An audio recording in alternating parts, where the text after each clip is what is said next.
જે Vesu police station વિસ્તારની અંદર 28/4/2026ના રોજ રાત્રિના આશરે 12 વાગ્યાના અરસાની અંદર આંબેડકર નગર એસએમસી આવાસની અંદર કેટલાક અસામાજિક તત્વો પ્રાણઘાતક હથિયાર સાથે એક સમ થઈ અને તેઓ કોઈ એક વ્યક્તિને કોઈ કારણસર શોધતા હતા.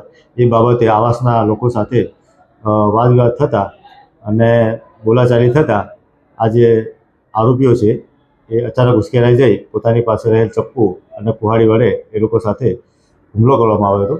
અને આ દરમિયાન જે ભોગ બનનાર જે ઇસમ છે એને ગંભીર ઇજાઓ થઈ હતી અને અન્ય જે વ્યક્તિઓ હતા એ લોકોને તીક્ષ્ણ હથિયારથી સામાન્ય ઇજાઓ થઈ હતી.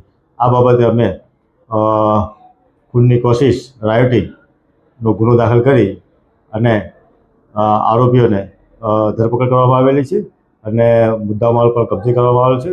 હાલમાં એ લોકોને અટકાયત કરી અને નામદાર કોર્ટમાં પેશ કરી રિમાન્ડની માંગણી કરનાર છીએ. સર, કેટલા આરોપી હતા ને શું નામ છે? ટોટલ કુલ 8 આરોપીઓ હતા, જેમાંથી 5ની ધરપકડ થઈ છે અને એક આરોપી કાયદાના સંઘર્ષ અને જેમાં એક વ્યક્તિ એ કાયદાના સંઘર્ષમાં આવેલો હોવાનું જણાય છે.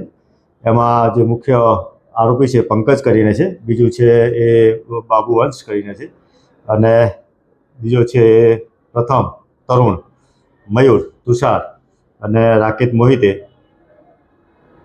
સર, આ મામલો કેવી રીતના આખો વિવાદ મામલો?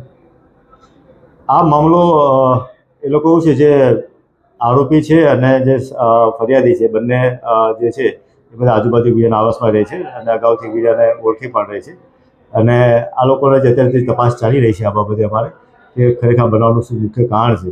અને આ લોકો ત્યાં ગયા એટલે કોઈ બી એ લોકોના અંગત કારણોસર વાદ વિવાદ થયો હોવાનું માનવું છે.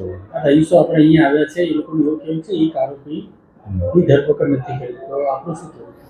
આમાં જે છે એક અંશ ઉર્ફે બાબુ કરીને છે એ વ્યક્તિને એના વાલીને અમે નોટિસ આપવામાં આવી છે અને હાલમાં એનો અમે જ્યારે સ્કૂલમાં જઈ એની એલસી બાબત તપાસ કરતા એ જુવેનાઇલ હોવાનું જણાય છે, જેથી હાલમાં એના વાલી સાથે હાજર રહેવા એની પ્રોસેસ ચાલી રહી છે અને જે બાબતે અત્યારે મારો જે ચાઇલ્ડ વેલફેર ઓફિસર છે એ પણ હવે ત્યાં જ છે. સર, પકડાયેલા 5 આરોપીઓને આગળ ગુના કેસ છે? હા, જે પકડાયેલા છે એમાંથી આ જે પંકજ કરી છે ઉર્ફે ફકીઓ કરીને એના વિરુદ્ધમાં ઘણા બધા ગુના દાખલ થયા છે. ખૂન અને ખૂનની કોશિશના છે અને અત્યારે પણ બીજા અન્ય 2 પોલીસ સ્ટેશનના ગુનામાં